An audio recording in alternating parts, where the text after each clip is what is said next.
살아가는 가톨릭 스튜디오 애독자 여러분 반갑습니다. 여러분들과 함께 기도가 세상을 구할 것입니다 라는 시리즈로 만나고 있는 작은 형제회 프란치스코회 소속 박희전 루케시오 신부입니다. 오늘 여러분들과 함께 어떤 하느님에 대해서 우리가 기도하고 있는지, 그리고 어떤 하느님을 상정하고 기도하는 게 제대로 된 기도인지에 대해서 지혜를 계속 나누고자 합니다. 먼저 이 가톨릭 스튜디오 유튜브 채널 혹시라도 처음 보시는 분들 계시면 구독, 좋아요, 알람 설정 해주시고, 또 많은 분들이 그 영상 지원을 해주시기 위해서 후원 천사가 되어주시면 감사하겠습니다. 아울러 제가 조촐하게 운영하고 있는 저희 개인 유튜브 채널 루케시오 TV도 찾아주신다면 저로서는 대단히 기쁘리라 생각합니다. 그럼 거두절미하고 본격적으로 강의에 들어가도록 합시다. 제가 이 강의에 소재로 삼고 있는 것은 바로 저의 부족한 번역서이지만 최근에 나온 기도가 세상을 구할 것입니다 라는 책입니다. 프랑스어로 써진 책이고 이태리어로 번역된 거, 그래서 제가 프랑스어와 이태리어를 둘 다 참조해서 번역했습니다. 2021년 6월 29일에 출간했고요.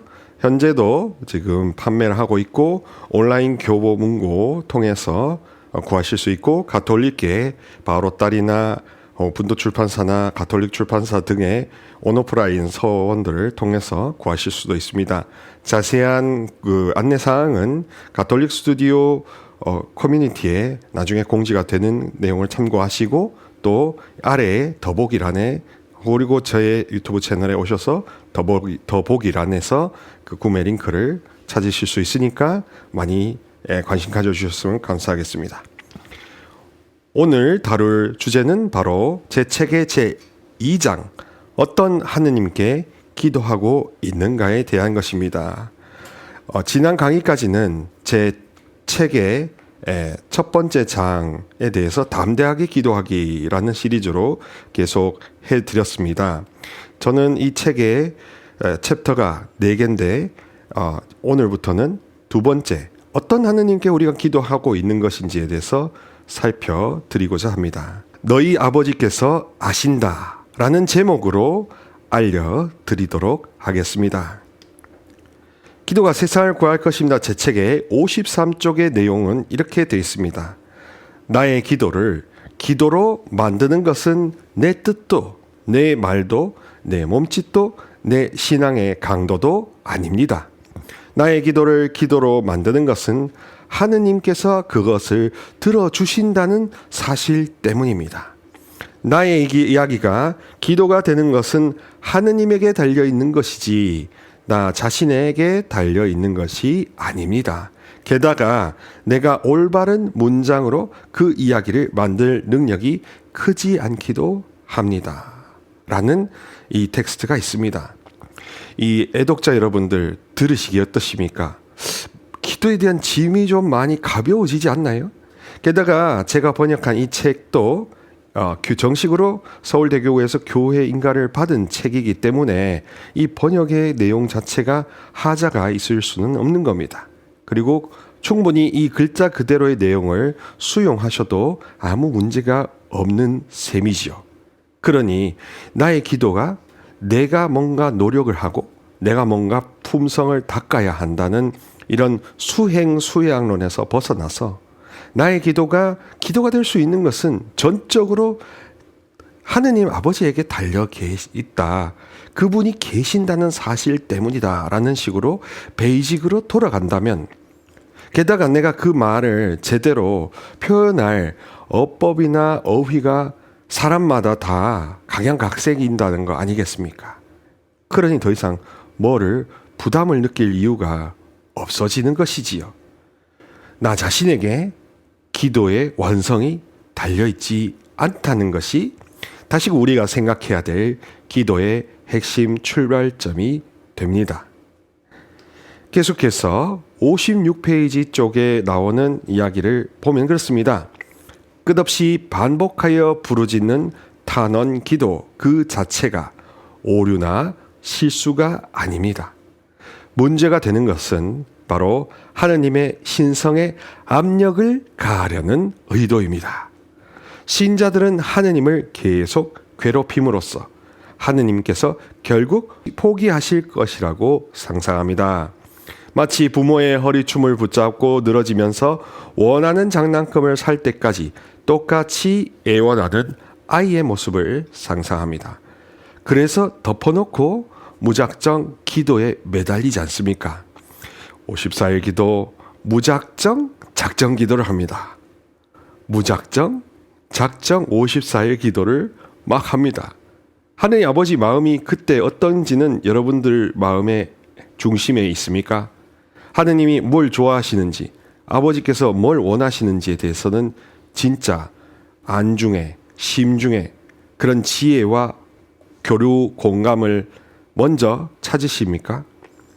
그렇지 않고 우리가 마치 허리춤을 붙들어 흩들어 제껴서 부모가 포기해서 미운 자식 떡 하나 더 주듯이 나 옛다 하고 이렇게 해서 여러분들이 원하는 기도의 응답을 받았을 때 하느님 감사합니다 하고 한다면 그때 한 번은 기적이 일어날 수 있겠지만 계속해서 어떻게 기적을 보장하고 담보할 수 있겠습니까? 오히려 더 큰 역사와 더 긴 관점으로 보자면 그분도 상처 입으신다. 그분도 배신을 많이 당하셨다. 그리고 그분도 얼마나 많이 역겨운 그 상태들을 보셨을까. 당신의 이름을 부르며 당신을 활용하기만 했지. 당신을 존대하고 경배하고 흠숭하고 들어 높이는 사람들의 숫자가 지금 갈수록 천연기념물처럼 희소해지는 거 아니겠습니까? 그러니 이제 우리의 기도 자체를 순백의 담백한 맛으로 베이직으로 환원시켜야 된다는 것이 성경과 교부들의 가르침대로 환원시켜야 된다는 것이 지금 시대에 다시금 떠오르는 소명인 줄로 믿습니다. 그래서 이 책이 그런 차원에서 일조할 수 있다면 저로서는 대단히 행복하겠죠. 탄원기도 자체는 나쁜 건 아니고 작정기도 자체는 나쁜 건 아닌데 문제는 하느님의 신성을, 하느님의 절대 주권을 협박하고 압박하려고 하면서 우리가 원하는 대로 관철시키려고 하기 때문에 그분도 거부권을 행사하실 수 있고 그런 기도를 거절하실 수 있는 하느님이시란 것을 믿지 않은 채로 무턱대고 무작정 작정 기도를 하고 있는 것입니다. 그런 무지에서 좀 탈출한다면 얼마나 행복할까요? 얼마나 빛이 쏟아질까요? 그리고 당신의 그 마음을 알아드리고 위로해드리고 순수하고 단순한 영과 진리 안에서 경배하고 찬양하고 찬미하고 들어 높인다면 우리가 얼마나 들어 높임을 받겠습니까? 그 들어 높임을 받는 것에 대해서 상상하지 않고 당장에 내가 지금 원하는 것만 상상한다면 그러면 당장의 사탕은 맛있지만 계속 먹으면 탈이 날 수밖에 없는 거 아니겠습니까? 지혜는 그렇게 롱텀으로 긴 안목으로 그리고 윈윈 전략으로 하느님도 좋고 나도 좋은 관점으로 접근할 때 기도나 영성생활조차 일상의 모든 것들이 다 순탄하게 순조롭게 간다는 겁니다. 그렇게 순종함으로써 순탄해지고 순조로워질 때 우리는 순전한 마음, 순수한 어린아이 같이 진짜 순수한 행복 속에 벅차 기뻐할 수 있겠죠. 기도하는 사람은 자기 자신의 청원이 꼭 응답을 얻기 위해서 하느님을 괴롭히려는 이러한 욕을 받고 있음을 다소 혹은 많이 식별할 수 있습니다. 결론적으로 나는 전능하신 분께서 그저 나와 같은 작은 사람에게 관심을 가져주시기를 간청합니다. 라고 되어 있습니다. 형제자매 여러분, 우리가 얼마나 위대하다고 내까지 게 뭔데? 내까지 게 뭔데? 하는 자기 자신을 느껴보신 적이 있으십니까? 저는 요즘 시대에 제가 앞서 말씀드린 대로 아버지, 내까지 게 뭔데? 내까지 게 뭔데? 하는 그런 스스로 낮추고 작아지고 이런 작은 사람에게 큰 사랑 베풀어 주십사 하는 그런 소박한 담백한 간청을 하는 사람들이 천연기념물보다 더 희소해진 거 아니겠습니까? 저의 청원, 나의 문제가 꼭 응답받아야 된다는 작정하며 무작정 작정 기도를 시작하지 않습니까? 그런데 제가 거듭 말씀드리고 있는 것은 여러분, 따라한다고 주님을 따라갑니까? 따라한다고 주님을 닮습니까? 주님을 닮으려는 마음의 감동이 일 때 우리가 따라하고 그래서 따라가는 거 아니겠습니까? 감동이 있고 닮으려고 하고 따라하다 보니 따라가는 이런 시퀀스가 순서가 제대로 자연스러우면서도 너그럽고 자비로우면서도 자유로운 지혜에 해당이 되지 않겠습니까?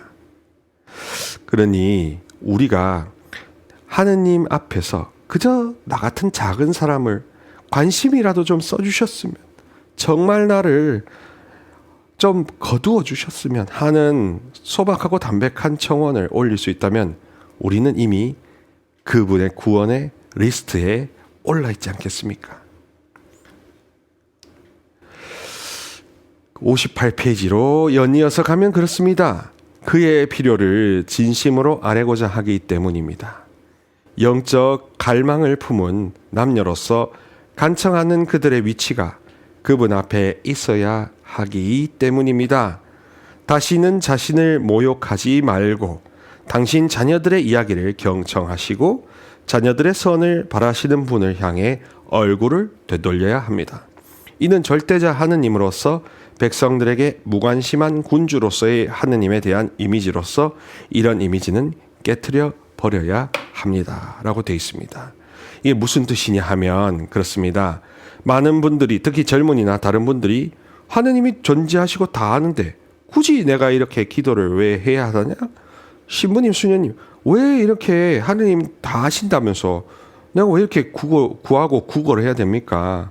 간구해야 됩니까? 이럴 필요 없는 거 아닙니까? 라는 정보적인 질문을 많이 던지죠. 맞습니다. 하느님은 전지하신 분이시죠. 그래서 굳이 논리적으로 따지자면 그런 것을 구하거나 애써 정할 필요가 없습니다. 그런데 또 하나의 측면이 있는 겁니다. 관계는 정보만으로 이루어진 게 아니라 정감으로도, 우리의 정과 감성으로도 이루어지는 것 아니겠습니까? 지식과 정과 감성으로 이 삼박자가, 정감적인 것과 정보적인 게 합쳐져서 애정의 관계가 있지 않습니까? 마치 옆에 사람에게 나 슬퍼, 나 힘들어 할 때 힘들면 그냥 병원 가 하는 게 매정하게 들리는 거하고 똑같지 않겠습니까? 아파하는 배우자를 여러분들 그런 이야기 우스갯소리 많이 하잖아요. 나 아파. 그래 병원 가. 이게 너무나 매정하게 들리는 거하고 똑같지 않습니까? 그 관계는 그냥 아프다는 데이터를 주고받는 것 수준으로 그 사람에게 내가 애정과 감수성을 발휘하기를 얼마나 고대합니까?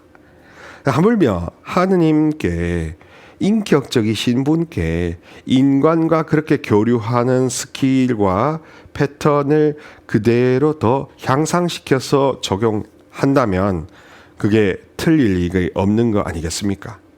그러면은 하느님께 정보도 드리고 또 내가 지금 갖고 있는 감정과 감수성을 발휘하고 표현함으로써 기도가 되는 것이지요. 그러니 이제 더 이상 내가 다 아시는 분한테 왜 구걸해야 됩니까? 라는 이렇게 어깨를 으쓱거리는 반문만 할 것이 아니라 하느님이 직접 만져주시고 보듬어 주시고 정감적으로 만지시며 돌봐주신다는 그런 그 이모션, 센티멘트, 이런 감수성의 차원도 함께 생각해야 되지 않겠습니까? 그래서 우리가 하느님이 알고 계시지만 그래도 굳이 내 입과 나만의 언어, 어휘, 이 보캐뷸러리로 설명을 할 필요가 있다는 겁니다. 그렇게 해서 효과는 뭐냐 하면 그가 하느님 앞에서 하느님께 직접 아뢰는 양자 관계를 형성시키는 것이 참된 기도의 목적이다 하는 겁니다. 관계의 빌드업, 관계, 주고받는 교류 교감이 형성되게 만드는 것이 바로 기도가 지향하는 목적, 바람직한 기도의 영성이라고 하는 겁니다. 그러니 다 아셔도, 다 보셔도, 다 하셔도 그래도 우리가 아뢰는 것이 이거는 정감적으로 give and take, 감수성의 교류 교환이기 때문에, 교감하고 공감하는 차원이기 때문에 안다는 팩트 차원보다 서로 같이 느낀다는 그런 공감, 그런 연합에, 마음의 연합에, 합심에 달려 있다는 것을 생각하시면서 여러분들이 솔직하게 표현하실 때 그것이 기도가 충분히 되고도 남는 겁니다. 그러니까 기도에 대한 방법이나 어떤 형식에 매이지 않아도 되고, 그리고 뭔가를 왜 안 하시는데 다 해야 되냐 하는 그런 반문에서도 자유할 수 있게 되는 거죠.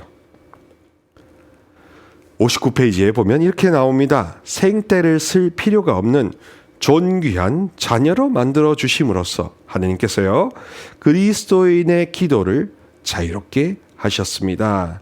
이렇게 하느님께 기도한다는 것은 무관심하고 무감각한 신에게 얼굴을 되돌리는 것이 아닙니다. 하느님께서는 나의 필요를 먼저 아시면서 나를 돌보신다는 사실을 확신하고 장담합니다. 그렇게 우리가 속내를 솔직하게 표현하고 우리의 정과 감수성을, 하느님의 정과 감수성, 마음이라고 표현하죠. 동양적으로는 그 마음과 마음의 이 접촉, 영접이라고 할 수 있죠.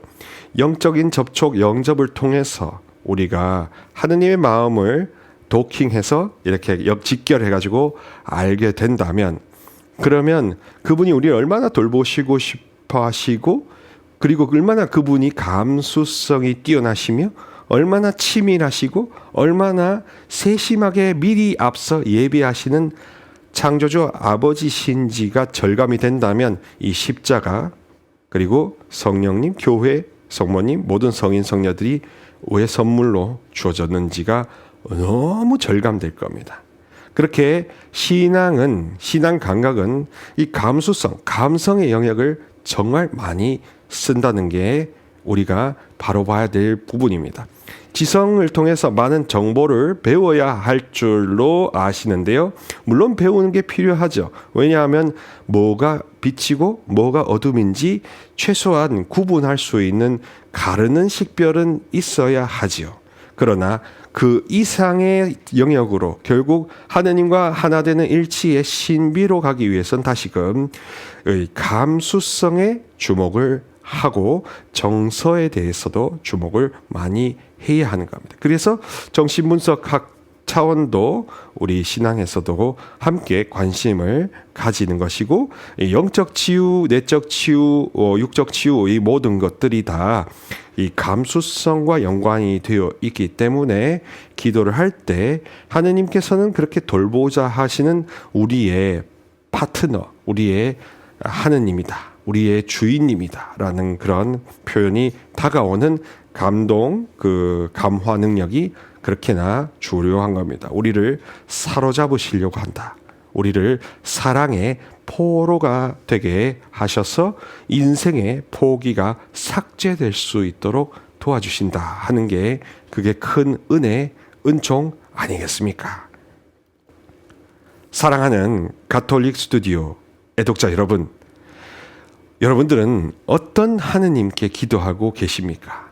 그리고 하느님이라는 호칭을 부르는데 그분이 아버지라는 차원으로 여러분의 감수성의 문을 두드리고 계시는데도 혹시 여러분들이 너무 딱딱하게 굳어 있거나 아니면 바깥에서 오는 온갖 부정적인 생각과 말투와 행동과 그런 어두움이 나의 마음속에 쌓이고 쌓여서 너무 층이 두꺼워진 건 아닌지, 그 두꺼운 층이 밑에 있는 저 씨앗을 덮어서 깜깜하게 만들어 준 건 아닌지 한번 생각해 보시면 좋겠습니다.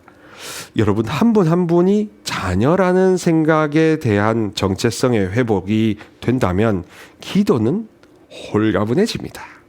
기도는 가벼워질 수밖에 없는 건데, 근데 내가 자녀라는 확신이 없다 보니 이 방법, 저 방법, 이 작정기도, 저 작정기도를 무작정 작정하고 따라 하는 겁니다. 예, 무지하면서도 무작정 따라 하는 거죠. 그래서 우리가 진짜 참된 지식과 지혜는 우리의 마음을 가볍게 해주고 홀가분하게 해주며 무엇보다도 얼굴에 미소가 떠나지 않게 해주는 지식과 지혜가 하늘에서 오는 참된 지혜지, 누군가가 이래야 된다 저래야 된다는 이 세상에서 인간들이 개발해낸 그런 지식과 지혜는 아닌 것입니다. 다시금 엄격하게 베이직으로 돌아가서 하늘의 지혜와 지상의 지혜를 구분함으로써 우리가 윤리적으로 어떤 것을 선택해서 따라가야 우리의 삶이 심리적으로나 논리적으로나 섭리적으로나 깃털처럼 가볍고 양털처럼 희며 눈과 같이 보드라워지고 모든 것들이 다 삭제되는, 모든 것이 다 사라지고 무집착이 생겨날 수 있는 자유가, 기쁨이 샘솟지 않겠습니까? 그러니 저와 함께 기도가 세상을 구할 것입니다라는 이 시지를 통해서 신앙이 얼마나 여러분들께 안식과 평화를 누리느라고 초대하는지, 아버지께서는 그것을 더 원래 원하셨다는 것을 꼭 생각해 주시면 좋겠습니다. 아울러 제가 번역한 이 책을 구해 주셔서 깊이 속독해 보신다면 그런 것에 대해서 좀 더 큰 비전과 꿈이 열리리라 믿습니다. 계속해서 이어지는 시리즈를 통해서 기도와 신앙과 일상이 이제 구분하는 논리의 격벽이 사라지고 오로지 가볍고 기쁜 충만한 평화 속에서 하느님을 높이는 일에 더 집중한다면 우리가 받을 상은 이 지상과 천상에 쌓이고 쌓일 것이 확실합니다. 가톨릭 스튜디오는 언제나 좋은 컨텐츠로 여러분들에게 곁에 다가가고 있습니다.